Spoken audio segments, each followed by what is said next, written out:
kanggo mahasiswa. Semoga lulus semua, amin.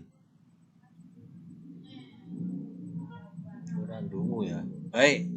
Kameranya bisa pada dihidupin terlebih Ya. dahulu teman-teman. Kamera Biar dihidupin untuk ya. presensi kehadiran sudah Ya. benar-benar hadir apa tidaknya. Betul. Baik. Ayo dibukain kabeh. Oh, ada yang baru tidur. Iya, Ski nih, Zaki. Ya, Zaki. Itu. Yohana, itu. Lutfiana, kacamata gelap. Hendrik Cahyono.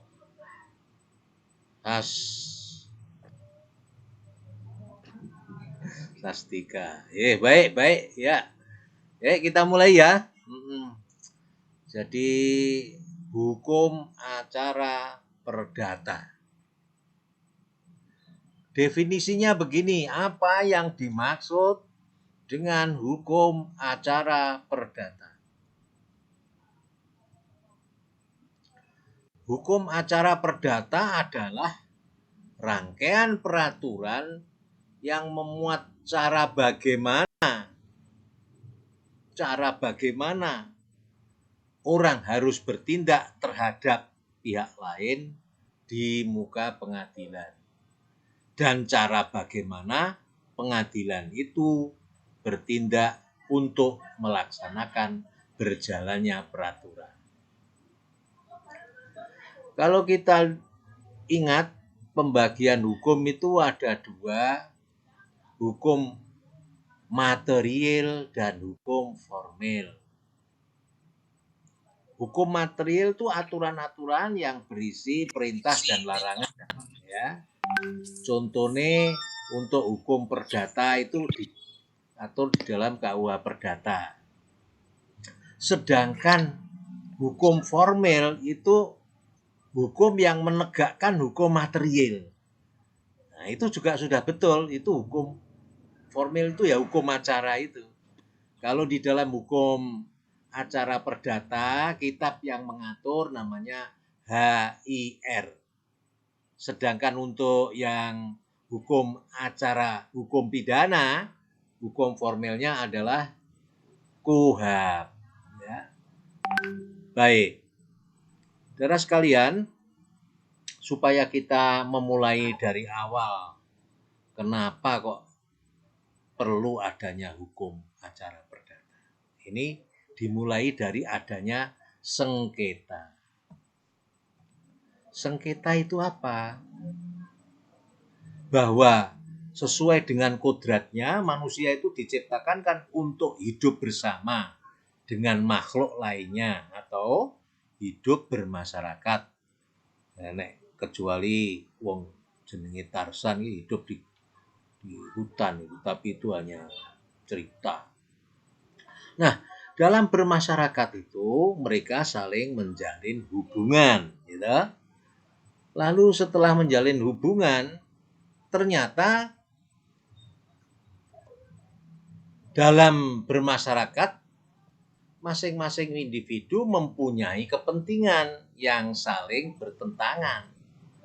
Sing siji kepengin ngalor, sing siji kepengin ngidul, sehingga perlu dibuat aturan atau tata tertib. Oke, bahwa setiap orang harus bertingkah laku sedemikian rupa sehingga kepentingan anggota masyarakat lainnya akan terjaga dan terlindungi. Nah, apabila kaidah hukum tersebut dilanggar, maka yang bersangkutan akan dikenakan sanksi atau hukuman. Ya, yang disebutkan dalam aturan-aturan hukum material tadi. Nah, cara untuk mempertahankan hukum material disebut hukum formil atau hukum acara. Jadi kalau saudara itu, apa hukum acara? Hukum acara ya hukum formil itu, Pak. Mempertahankan hukum material. Kalau itu pidana ya KUHAP, kalau perdata HIR. Nanti bukunya tahu HIR singkatan apa. Yo, HIR itu memang dari Belanda masih itu. Het Herzine Indonesisch Reglement. Itu saja berlaku untuk Jawa dan Madura. Untuk di luarnya RBG, Reglement Buiten Gewesten. Baik, ini dulu yang harus kita pahami ya. Baik. Untuk menjelaskan lebih lanjut tentang bedanya hukum acara perdata sama acara pidana ya, kita di pihak yang kiri ya. Hukum acara perdata ini dimulai inisiatifnya pihak-pihak yang dirugikan ya. Siapa itu? Bisa namanya penggugat. Penggugat itu orang yang mengajukan gugatan. Nah, lawannya yang diajukan ke pengadilan itu tergugat. Tapi kalau acara pidana itu jaksa, ya, wakil dari negara itu, supaya wonge dihukum misalnya. Jadi pidana itu hukuman, perdata itu duit, uang, ganti rugi, mengembalikan keadaan semula. Semua pemeriksaan di dalam hukum acara perdata dilakukan di dalam persidangan. Sedangkan kita tahu bahwa kalau orang itu mencuri, maka proses yang pertama pendahuluannya adalah di kepolisian. Jadi pemeriksaannya pendahuluan itu di luar pengadilan. Setelah kepolisian menyidik, kemudian dilaporkan jaksa, diajukan jaksa baru ke pengadilan. Oke? Yang berikutnya, para pihak tidak perlu datang sendiri, ada kuasa hukum namanya. Kuasa hukum itu sekarang namanya advokat. Undang-Undang nomor 18 2003 ya. Jadi nanti kalau saudara itu mau menekuni tentang jadi advokat, yang paling gampang lulus S1 sarjana hukum, melu ujian PKPA advokat, lulus untuk kartu izin berlaku se-Indonesia. Dan pensiun nih sak bosene sampai meninggal dunia. Nah, di dalam bukunya Pak Krisno ini sudah ada soal-soal, termasuk soal ujian advokat ya. Nah, baik, supaya nanti profesional betul. Tapi kalau hukum acara pidana dia harus menghadap sendiri. Pembela atau pengacara atau advokat hanya mendampingi. Ya. Kalau hukum acara perdata begitu tekan kuasa sudah kamu tinggal aja. Ya, nanti sidang-sidang diwakilkan. Maka akan terjadi via formil, pihak yang menghadap, bisa yang bersangkutan sendiri, bisa kuasa atau walinya. Ini lebih konkret lagi bedanya acara perdata sama acara pidana. Mengatur cara-cara mengadili perdata itu di acara perdata. Pidana mengadili perkara pidana. Yang menuntut tergugat adalah pihak yang dirugikan tadi. Yang menuntut tergugat adalah pihak yang dirugikan. Siapa? Penggugat. Inisiatif pihak datang dari pihak yang dirugikan. Sumpah, alat bukti sumpah ya. Dulu kita sudah mengenal alat-alat bukti. Kalau sumpah itu termasuk alat bukti. Sedangkan di dalam hukum acara pidana tidak. Perkara dapat ditarik kembali acara perdata. Perkara pidana tidak dapat. Hakim bersifat pasif, bersifat aktif kalau pidana. Putusan hakim cukup mendasarkan pada kebenaran formil. Tergugat yang dikalahkan sesuai dengan petitum gugatan, baik sebagian atau seluruhnya. Terdakwa yang terbukti bersalah dihukum. Bisa penjara, bisa hukuman mati, kurungan. Namanya kalau banding di pengadilan negeri maupun pengadilan tinggi disebut apel ya. Kalau saudara itu pacaran. Kalau dibanding di PN itu namanya revisi ya. Ini beda yang konkret yang harus diketahui hal-hal seperti ini oleh mahasiswa. Baik. Saudara sekalian, supaya konkret lagi, sistematika hukum itu dibagi dua, ada publik dan privat. Nah, privat ini bisa dibagi lagi material formil tadi, seperti saya katakan. Dan material itu hukum perdata contohnya. Sedangkan formil, HIR atau RBG. Nah, kita menuju yang proses merah ini. Kalau pidana nanti hukum acara pidana oleh dosen lain. Baik. Orang menggugat orang lain di pengadilan karena apa? Karena ada sengketa. Dan sengketa itu adalah mengenai hukum. Hal-hal perselisihan yang diatur oleh hukum. Sebab ada sengketa yang tidak termasuk sengketa hukum, sengketa sosial namanya. Oh, dalam suatu perselisihan yang cekcok antar tetangga, dia ngomong, oh rainem kaya ketek. Itu sengketa sosial itu. Tidak bisa diajukan ke pengadilan. Ya, tidak ada dasar hukumnya. Ya. Kemudian berikutnya,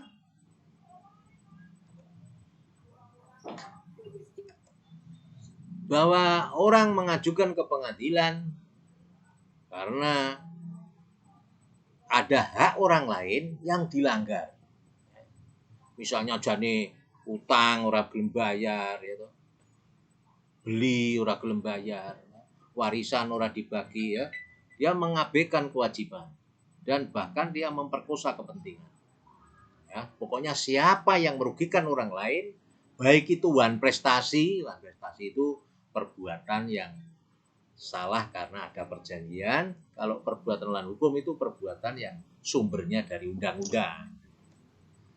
Nah, cara menyelesaikan sengketa itu gimana?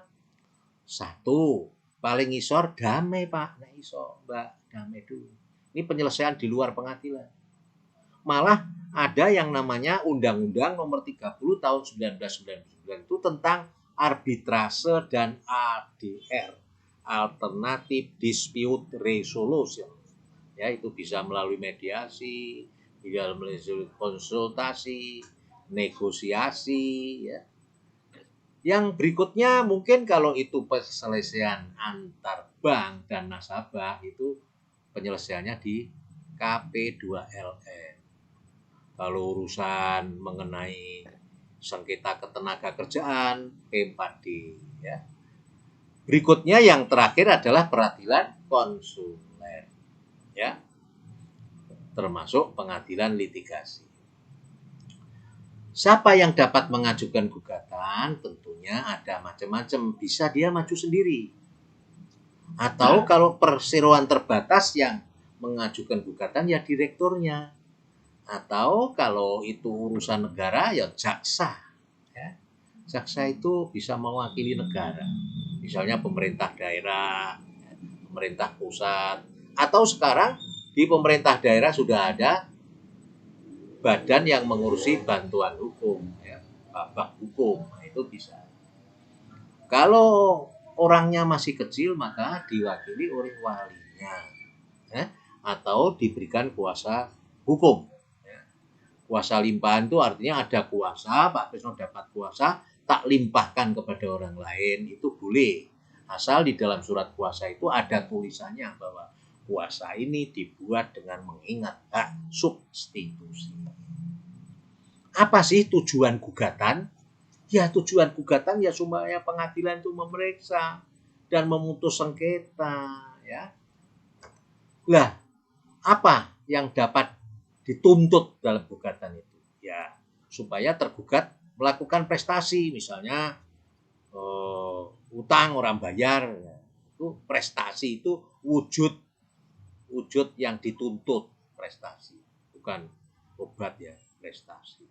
Prestasi itu melakukan sesuatu, berbuat sesuatu, tidak berbuat, prestasi. Ya, sebelumnya ada perjanjian, ya, prestasi. Prestasi.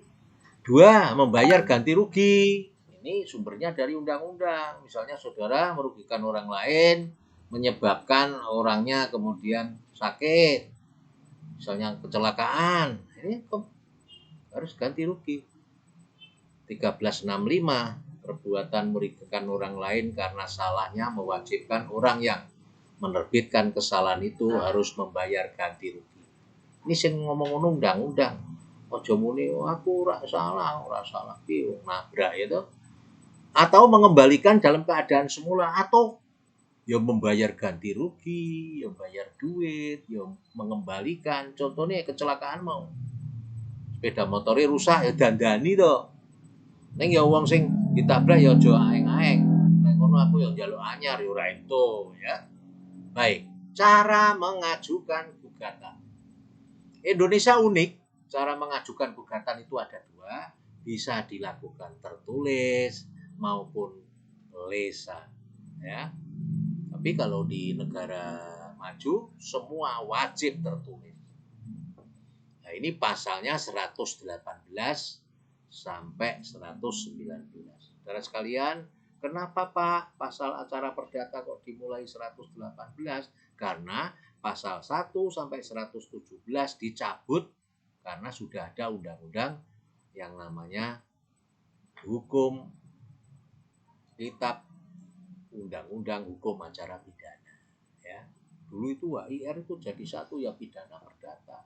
Sekarang dicabut, maka dimulai pasal 118 dan berakhir 393. Ya, saya berharap nanti anak-anakku yang punya uang lebih ya tuku kitab HIR itu supaya ngerti. Ini Pak Krisno kan hanya teori beberapa saja, tidak semua dibicarakan. Baik, di mana orang itu mengajukan gugatan? Kalau ada orang yang dirugikan orang lain, ini di mana Pak carane? Misalnya dia itu orang Pati tapi ndekos di Kudus, dia nabrak kula Pak, iya caranya. Nah, 118 HIR mengatur di mana tempat diam tergugat. Kalau dia wong Pati, domisiline wong Pati, gugatannya PN Pati.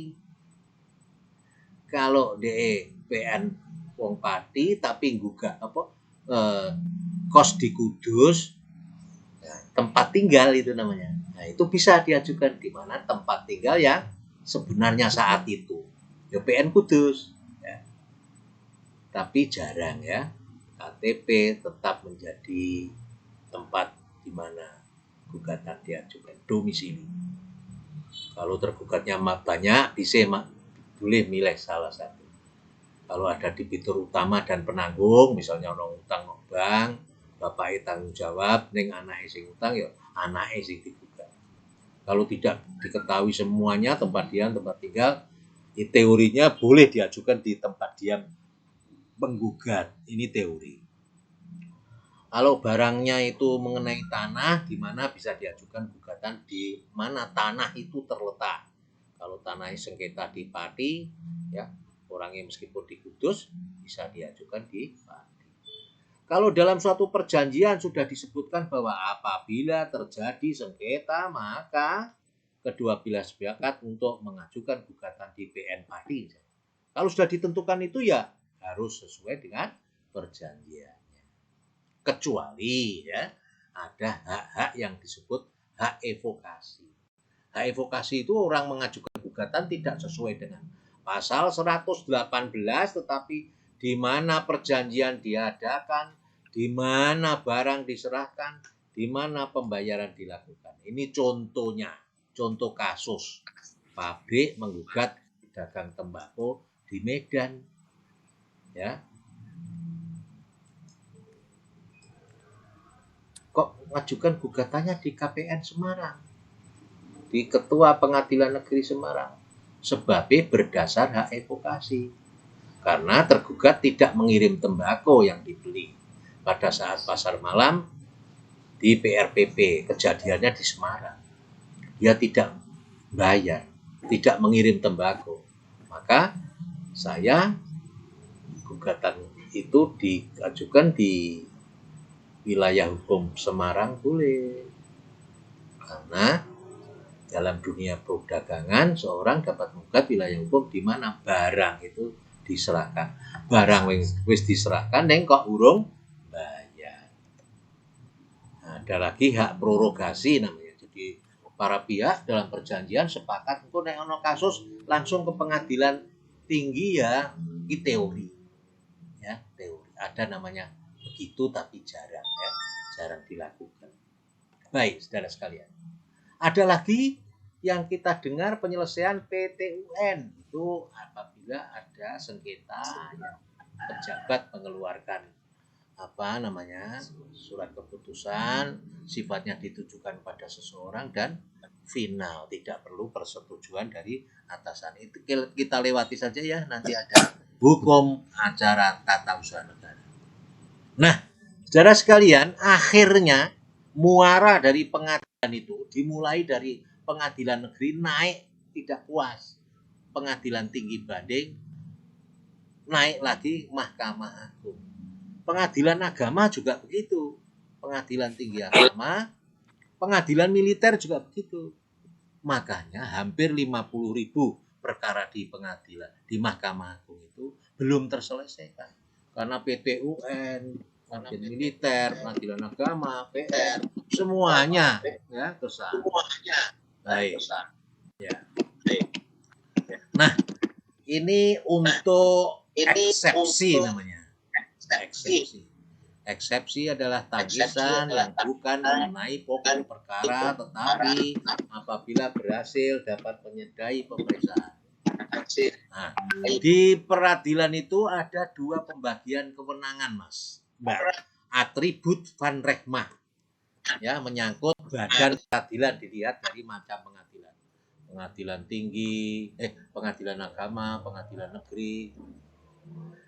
Kalau atribut van Rechma atau distributif van Rechma itu menyangkut masalah pengadilan yang sejajar.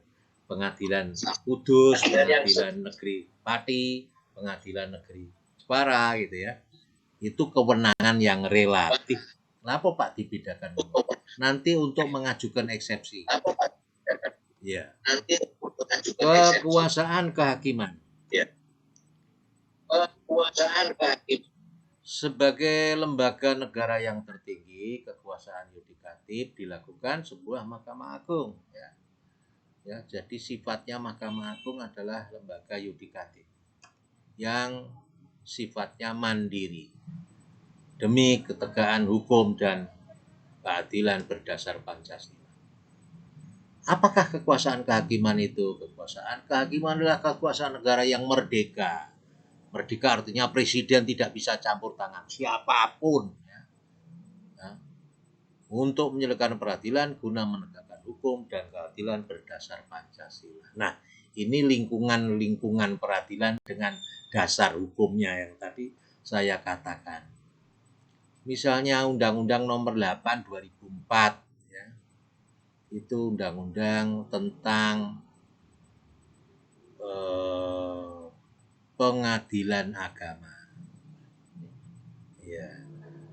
Kalau perdata itu bisa menyangkut masalah perkawinan, kewarisan, hibah, wakaf, sedekah ya. Khusus untuk sengketa bank syariah itu juga ke pengadilan agama.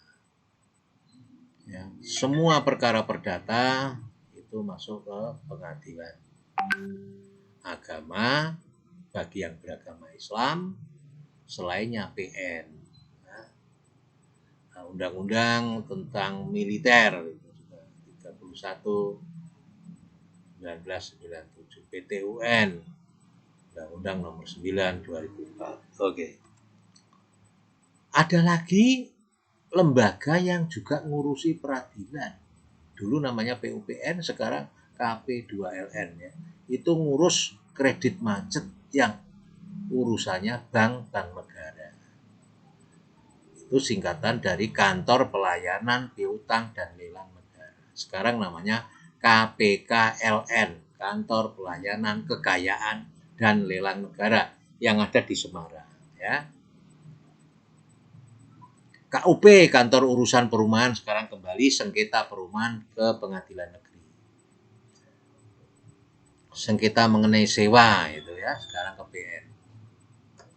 Kemudian buruh yang menyangkut kepentingan cuti, pesangon, PHK, ya, seragam itu PPHI ya, penyelesaian perselisihan hubungan industrial di Semarang. Tapi menyangkut masalah gaji yang tidak dibayar itu pengadilan negeri.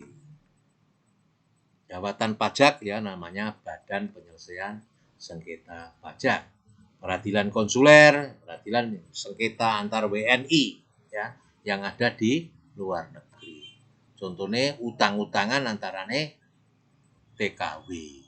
Ora usah mulai ring pengadilan negeri Kudus, tapi cukup minta diselesaikan peradilan konsuler. Tugas dan wewenang pengadilan. Kita tahu pengadilan itu sengketanya ada hak milik, ada keperdataan, ada perburuan, ada pidana, ya. Juga dibagi kewenangan pengadilan itu disebut dengan yurisdiksi, menyangkut sifat perkara. Kalau kompetensi menyangkut lingkungan atau wilayah peradilan. Yurisdiksi ada dua, kontentius